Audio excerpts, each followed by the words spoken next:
Hello students, आज हम नया चैप्टर स्टार्ट करने वाले हैं। Chapter number 1, real numbers.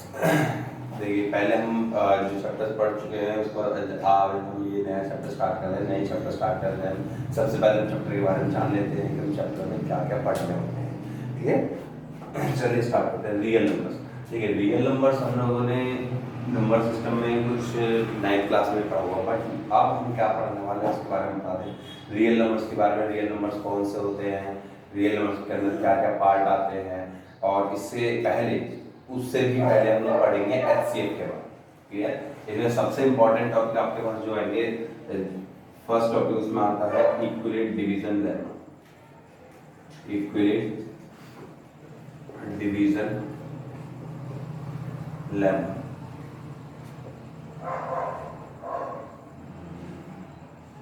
सबसे पहले हम इक्विलेट डिवीजन लेमा पढ़ने वाले हैं। इस चैप्टर के अंदर सबसे पहला टॉपिक आपका यही आता है। अब पहले हम ये समझते हैं ये इक्विलेट डिवीजन लेमा है क्या, ये लेमा होता क्या है, इस वर्ड का मतलब क्या है। क्लियर? ओके, बता दूं आपको, इक्विलेट एक नाम जिसने ये हम लोग बनाया था। लेमा एक डिवीजन जो हम नॉर्मल डिवाइड करते हैं। लेमा क्या होता है, इसका मतलब क्या है? Lemma is a proven statement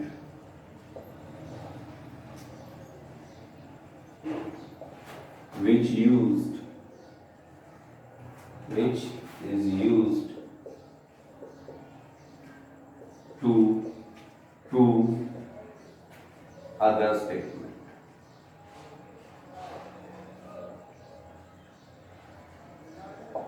basically lemma होता क्या है? लेमा क्या है? एक प्रूवन स्टेटमेंट, एक प्री डिफाइंड, जो पहले हम लोग प्रूव कर चुके स्टेटमेंट, जो हम पहले स्टेटमेंट प्रूव कर चुके होते हैं, उसका यूज करके दूसरे स्टेटमेंट को प्रूव करते हैं, उसे हम बोलते हैं लेमा। मींस एक स्टेटमेंट हमें पता है, एक स्टेटमेंट को जिसको हम पहले प्रूव कर चुके हैं और उसी का इस्तेमाल करके हम दूसरी स्टेटमेंट प्रूव कर रहे हैं, दूसरी बात को मनवा रहे हैं। क्लियर? ओके, तो उसी चीज को हम बोलते हैं लेमा। क्लियर है? तो इक्विलेट डिवीजन लेमा, ये हमारे पास इसका नाम है इक्विलेट डिवीजन लेमा। ये एक्चुअली ये कहता क्या है इसके बारे में जान लेते हैं कि इसकी स्टेटमेंट क्या है, इक्विलेट डिवीजन लेमा। ठीक है, Euclid division lemma it says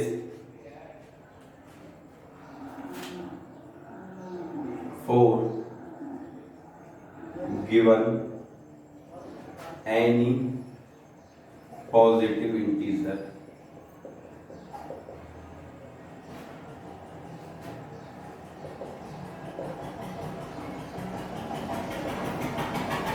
any positive integer. हमारे पास कोई भी पॉजिटिव इंटीजर हो सकते हैं, इसमें कोई ऐसा नहीं है कि किस तरह के नंबर होंगे। For any positive integer a and b there exist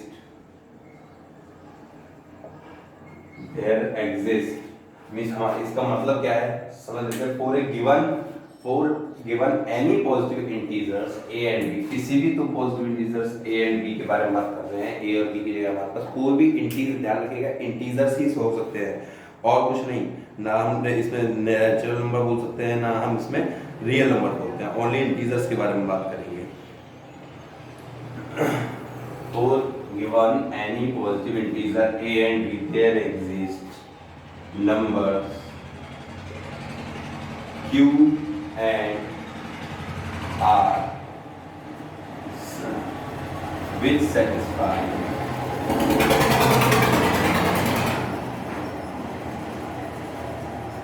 which satisfy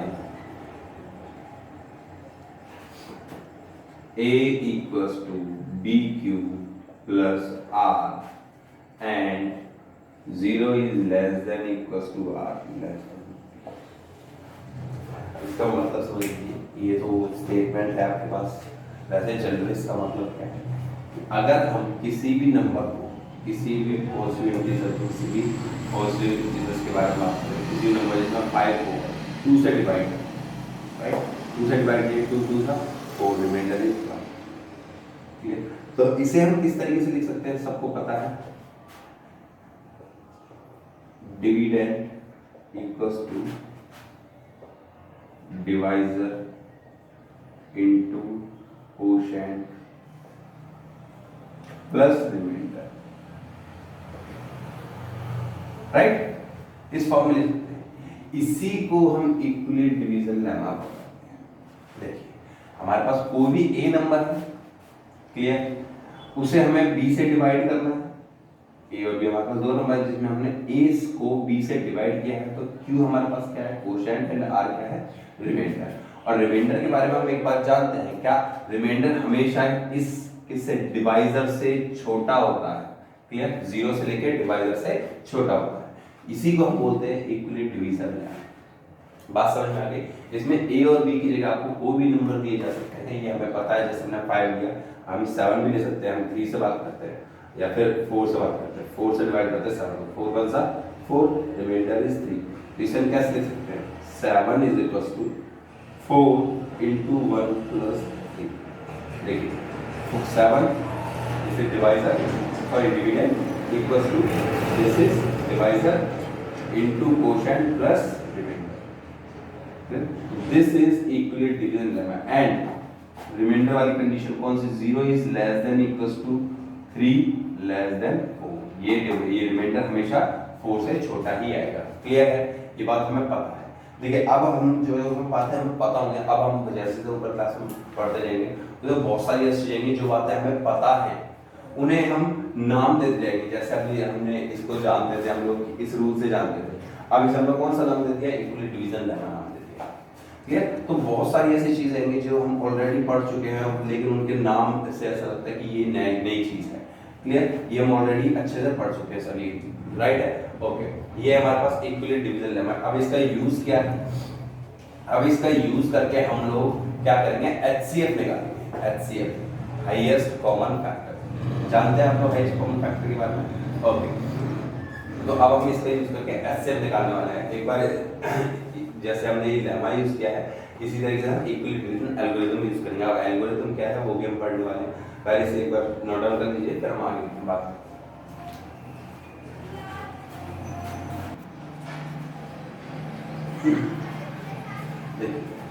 equivalent division algorithm, अब हमने जैसे पढ़ा था इक्विवेलेंट डिवीजन लेमा क्या होता है, लेमा होता है एक प्रूवन स्टेटमेंट जो हम ऑलरेडी प्रूव कर चुके हैं, उसका यूज करके दूसरी स्टेटमेंट को प्रूव करना, clear.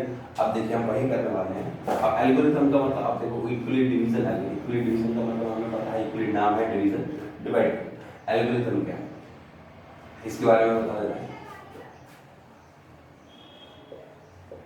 Algorithm is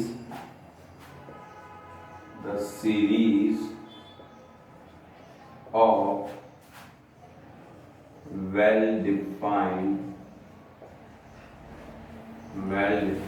steps which used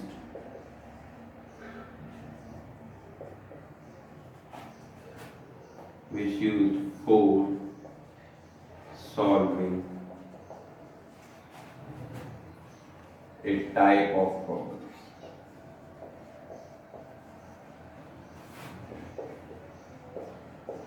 मतलब क्या है, एल्गोरिथम क्या है, basically algorithm is a series of well defined steps या वेल डिफाइंड प्रोसीजर। किसी भी प्रोसीजर स्टेप्स लिख दिया जाए, procedure well defined steps means किसी एक सीरीज है, एक लगातार एक कुछ स्टेप्स को हम एक फॉलो करेंगे और उसे उसका यूज करके हम कुछ क्वेश्चंस को सॉल्व करेंगे। इसे हम क्या बोलते हैं, एल्गोरिथम। बेसिकली एल्गोरिथम क्या है, किसी भी काम को करने का स्टेप वाइज तरीका। जैसे हमें कहीं जाना होता है तो हम पहले उसका रास्ता डिसाइड करते हैं, कौन सा रास्ते से जाएंगे, राइट, कि पहले हम वहाँ हमें उस चौक तक जाना है और वहाँ से फिर हम लोग लेफ्ट जाएंगे या राइट जाएंगे and so.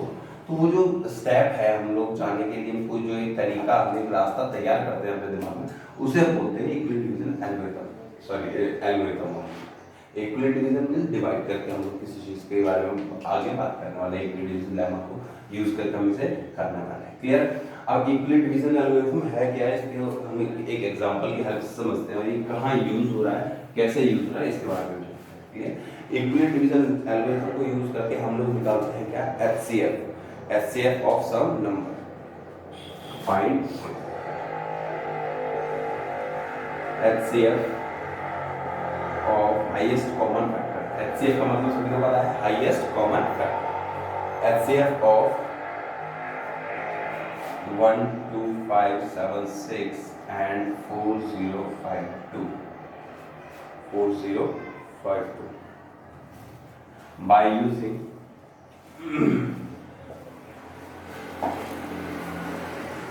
Euclid division algorithm।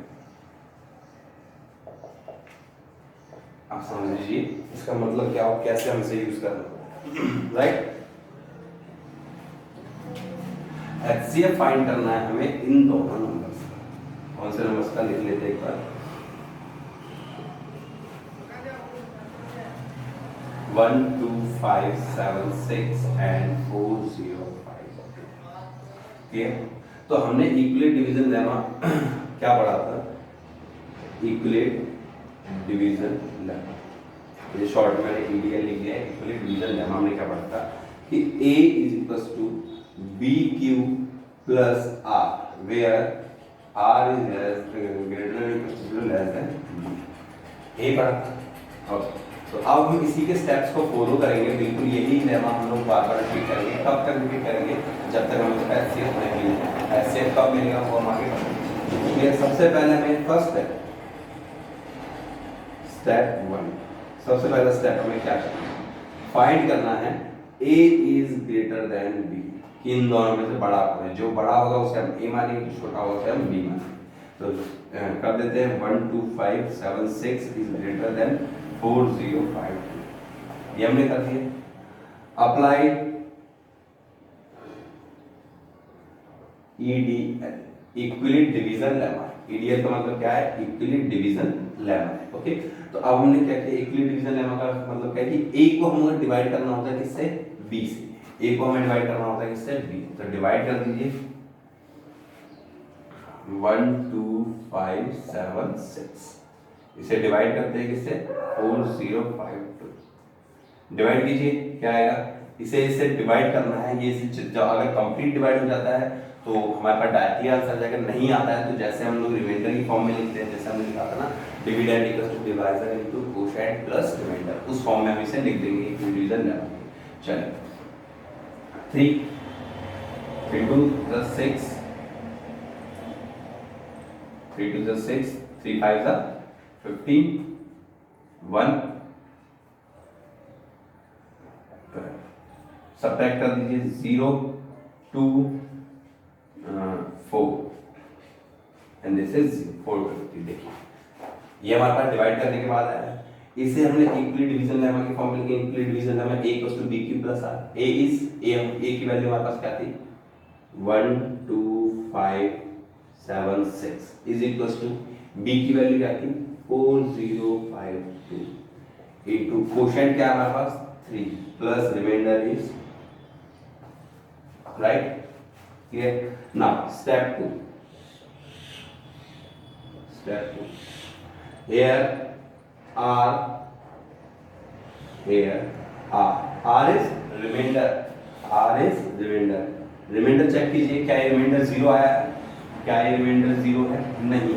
तो R does not equals to 0। R की वैल्यू जब तक 0 नहीं आती तब तक हम ये अप्लाई करते रहेंगे। किस तरह से अप्लाई करेंगे वो हम आगे बताते हैं, ठीक है। R की वैल्यू 0 नहीं है, then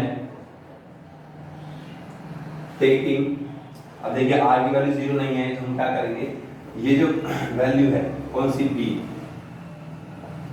taking 4052 equals to A and remainder 420 equals to B। Basically जो B की वैल्यू थी उसे हमने A बना दिया और जो R की वैल्यू थी उसे हमने B बना दिया। क्लियर। अब हम इसे इसको अगेन अप्लाई या यूजिंग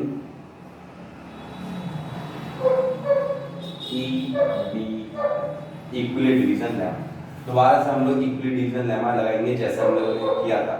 मींस क्या करते हैं, A को हम B से डिवाइड करते हैं, डिवाइड कर दीजिए 4052 9 पे डिवाइड करते हैं, 9 0, 9 two the 18, 1, 9 4 the 36 and 1 37। Divide कीजिए 2, सॉरी सब्ट्रैक्ट करने में क्या आएगा, 2 15, 8 3 सॉरी 7 9 2 272, राइट। तो इसे फिर से लिखेंगे। देखिए जो स्टेप हम लोग इक्वली डिवीजन लेमा लिखते हैं वही यहाँ पे एज इट इज, जैसे हम डिवाइड करके आता है वही हम लोग एज इट इज लिखते हैं। क्या 4052 is equal to 420 into 9 plus 272। देखिए पहले हम लोगों ने क्या किया, पहले इस नंबर ए और बी में हमने बड़े वाला नंबर देखा, बड़ा वाला नंबर हमारे पास रहता है ए, उसे डिवाइड किया बी से और इक्वल डिवीजन लेमा की फॉर्म में लिख दिया। फिर चेक किया क्या रिमाइंडर 0 आ रहा है। अगर रिमाइंडर 0 आता तो हमारे पास क्वेश्चन यही खत्म हो जाता, ठीक है। और अगर रिमाइंडर 0 नहीं आया तो दोबारा से हमने क्या चेक किया है कि जो हमारे पास क्वेश्चन है, ये हमारे पास क्या था, डिवाइजर था, इसको हमने डिविडेंड मान लिया है और रिमाइंडर को हमने क्या मान लिया है, डिवाइजर। मींस अब हमने इसे डिवाइड किया है इससे और फिर से इक्वल डिवीजन लेमा की फॉर्म में लिख दिया है। Clear. Next is again step third,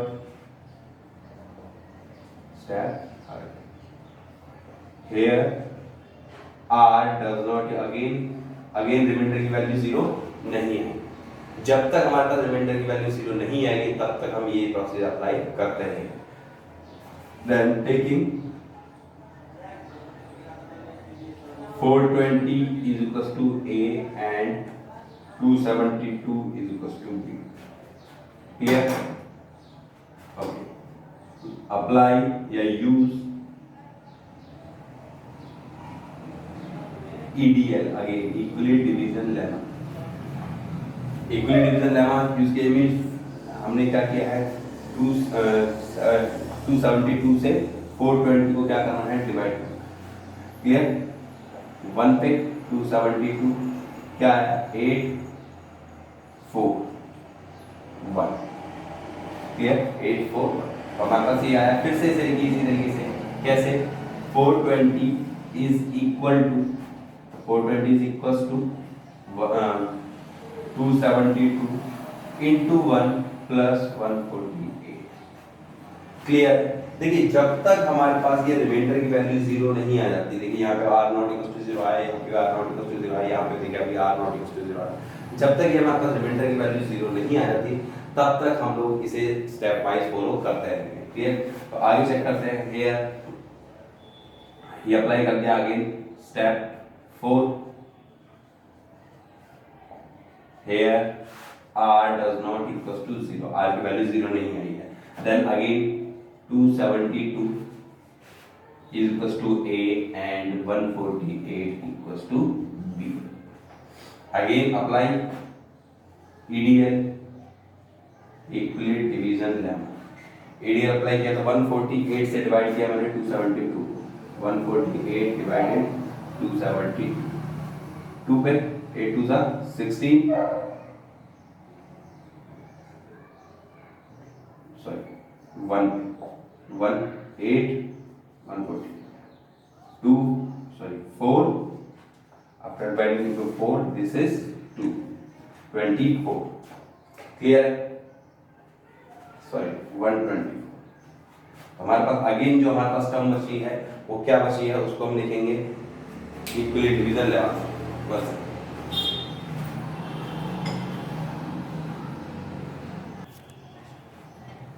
चलिए ये हमने जैसे हमने इसे डिवाइड करने के बाद इक्वली डिवीजन लेमा की फॉर्म में लिख दिया। अगेन नेक्स्ट स्टेप कौन सा आ गया, 5। स्टेप 5 में अगेन क्या हम लिखेंगे, remainder does not equals to 0। Remainder again 0 नहीं है, रिमाइंडर हमारे पास क्या है 124, लेकिन हमें चाहिए क्या 0। Clear. Then 148 equals to a and 124 equals to b। Again apply EDL। EDL से क्या आएगा, इक्वली डिवीजन लेमा से क्या आएगा बेटा, 148 is equals to 124 into 1 plus 24। आप चाहे तो इसे डिवाइड करके देख लीजिए, इसे 148 को किससे, 124 से। 1 सा 124, सब्ट्रैक्ट कीजिए 24, तो रिमाइंडर क्या हमारे पास 24, डिवाइजर 124, कोशेंट 1, वही हमने लिखा है। क्लियर? तो again step 6, r does not equals to 0, taking 124 is equals to a and 24 is equals to b, 24 को b माना है और EDL अप्लाई करने से 24 से डिवाइड करूंगा किसे 124 को। क्लियर? 6 क्लियर है? 6 पे डिवाइड करते हैं, 6 पे हमारे पास ये जाएगा तो क्या आएगा 6 4 जा 24, 2 6 2 जा 12 and 2 14,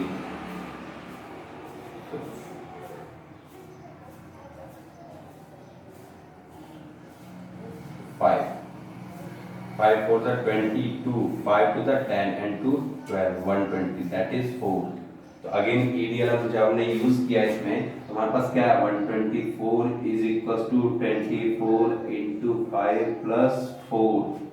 देखिए अभी भी रिमाइंडर 0 नहीं आया है, तो नेक्स्ट स्टेप हमारे पास क्या होगा, नेक्स्ट स्टेप यहाँ पर स्टेप 7,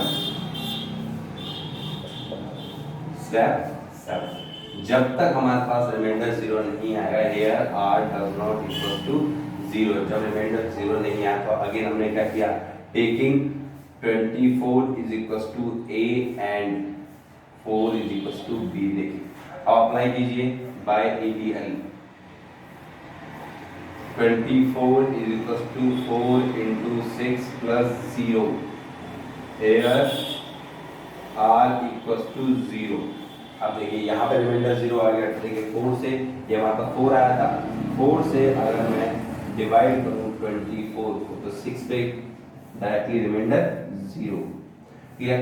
देखिए अब हमारे पास यहाँ अगर यही रिमाइंडर हमारे पास फर्स्ट स्टेप में भी अगर डायरेक्टली 0 आ जाता तो हमारे पास HCF फर्स्ट स्टेप में ही आ जाता या सेकंड में आ रहा है, जहाँ पे जिस स्टेप में हमारे पास रिमाइंडर 0 आया वहीं पे हमारे पास हमारा आंसर आएगा। अब देखिए here remainder equals to 0, so HCF किसका, इन दोनों नंबर्स का जो हमें चाहिए HCF क्या बनेगा, जो हमारे पास कोशेंट होगा, ये हमारे पास कोशेंट की वैल्यू है, ये हमारे पास क्या बनेगी आंसर चाहिए HCF। तो मींस इन दोनों का HCF क्या होगा 4। क्लियर है? इसी चीज को हम कोई और तरीके से देख सकते हैं, मींस इन दोनों का HCF क्या होगा, इन दोनों का भी HCF क्या है 4 है, जो हम नंबर लेके चलते हैं 124 और 24 का HCF क्या है 4 है। अगेन 148 और 124 का HCF भी क्या है 4 है, और इन ये 272 और 148 का जो जितने भी हमने AB के पेयर्स लिए, जैसे हमने AB के पेयर लिए ये दोनों, राइट, सेकंड हमने AB के पेयर ये दोनों लिए, AB के पेयर अगेन हमने नेक्स्ट ये इन सब का HCF क्या है 4 है, मींस इन दोनों का नेक्स्ट और लास्ट तक जितने हमने AB के पेयर थे सबका हमारे पास HCF क्या है 4 है।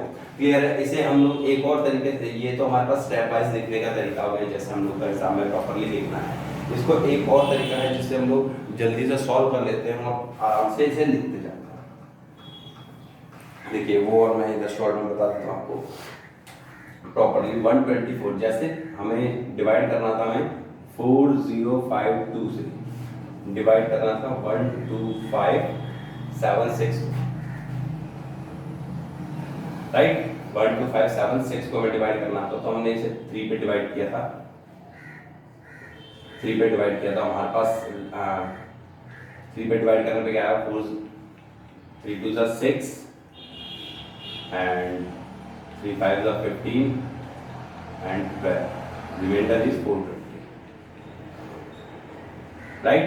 अब जो हमें रिमाइंडर आता जाता है इससे इस रिमाइंडर से हम लोग इसे डिवाइड करते हैं, राइट 405, 420 से हमने से डिवाइड किया था तो हमारे पास रिमाइंडर क्या आया था 272, 9 का हमने डिवाइड किया था 900, 9 2 18, 1 9 2 36 and 1 37, रिमाइंडर आया था हमारे पास 272। जो हमारे पास ऐसे रिमाइंडर बनता जाता है उसी से हम इसे ऊपर वाले नंबर पर डिवाइड करते हैं। जब तक ऐसा कब तक चलता है, जब तक हमारे पास ये रिमाइंडर की वैल्यू क्या नहीं आ जाती 0, और हर स्टेप को हम लोग इस तरीके से लिखते हैं, स्टेप वाइज तरीके से। क्लियर? आप इसमें कंफ्यूज मत होइएगा, ईडीएल से मैंने शॉर्ट में ईडीएल लिख दिया, आपको इक्विवेलेंट डिवीजन लेमा लिख सकते हैं। क्लियर है कंप्लीटली? ठीक है, तो इसी तरीके से जब तक हमारे पास रिमाइंडर जीरो नहीं आता, जैसे हम लोग एक के बाद क्या करते हैं, इसको डिवाइड करते जाते हैं, जब हमारे पास रिमाइंडर जीरो आ जाता है तो उसे हम लोग स्टेप वाइज तरीके से इस तरीके से लिख देते हैं। इसी तरीके से हमें हर एक क्वेश्चन में HCF फाइंड करना है इक्विवेलेंट डिवीजन एल्गोरिथम का यूज करके। डिवीजन एल्गोरिथम का मतलब क्या देखिए, फिक्स स्टेप है। सबसे पहला स्टेप हमें a ग्रेटर देन b लिखना है, पहले में बड़ा नंबर देखना है, उसे छोटे नंबर से डिवाइड करके इक्विवेलेंट डिवीजन लेमा की फॉर्म लिखना है। फिर चेक करना है रिमाइंडर जीरो है, रिमाइंडर जीरो है तो हमारे पास b की वैल्यू हमारे पास आंसर हो जाएगी, और अगर रिमाइंडर जीरो नहीं है तो अगेन हमें क्या करना है, इस वैल्यू को, कौन सी b की वैल्यू, ये जो हमारे पास डिवाइजर होता है, इसे हम a मानेंगे और रिमाइंडर को b मान के दोबारा से सेम स्टेप फॉलो करेंगे जब तक हमारे पास रिमाइंडर जीरो नहीं आएगा। जब हमारे पास रिमाइंडर जीरो आ जाएगा तो हमारे पास आंसर भी आ जाएगा। क्लियर है? नोट डाउन दिस, ये बहुत इंपॉर्टेंट क्वेश्चन है क्योंकि फाइनल एग्जाम्स में ये एटलीस्ट 3 मार्क्स का क्वेश्चन तो आता है। ठीक है, तो अच्छे से कीजिएगा इसे, नोट डाउन।